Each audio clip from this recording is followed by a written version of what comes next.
যুক্তরাষ্ট্রে আইসিএর নতুন প্রকাশিত একটি নথি নিয়ে তোলপাড় শুরু হয়েছে।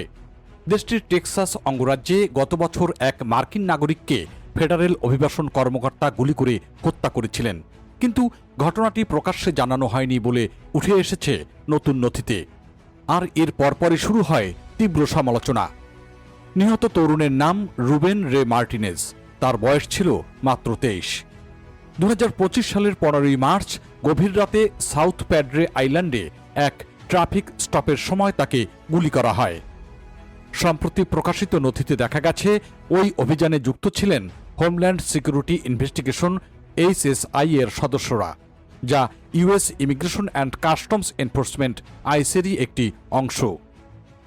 এই তথ্য সামনে আনে ওয়াশিংটন ভিত্তিক নজরদারি সংস্থা আমেরিকান ওভারসাইটস, যারা তথ্য অধিকার আইনের আওতায় মামলা করে অভ্যন্তরীণ নথি সংগ্রহ করে থাকেন। অভ্যন্তরীণ আইসিএর প্রতিবেদনে বলা হয়েছে, সেদিন মধ্যরাতের পর স্থানীয় পুলিশকে সহায়তা করেছিলেন HSI কর্মকর্তারা। এ সময় একটি সড়ক দুর্ঘটনার কারণে ব্যস্ত মোড়ে যান চলাচল নিয়ন্ত্রণ করা হচ্ছিল। তখন একটি নীল রঙের ফোর্ড গাড়ি সেখানে আসে।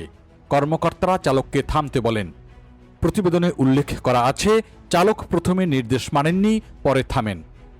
এরপর এজেন্টরা গাড়িটি ঘিরে ধরে ভেতরে থাকা ব্যক্তিদের নামতে বলেন। তাদের রিপোর্ট অনুযায়ী চালক হঠাৎ গাড়ি এগিয়ে দেন এবং একজন HSI বিশেষ এজেন্টকে ধাক্কা দেন, যিনি গাড়ির হুডের উপর উঠে পড়েছেন। তখন পাশের আরেকজন এজেন্ট গাড়ির চালকের পাশের জানালা দিয়ে একাধিক গুলি ছোড়েন।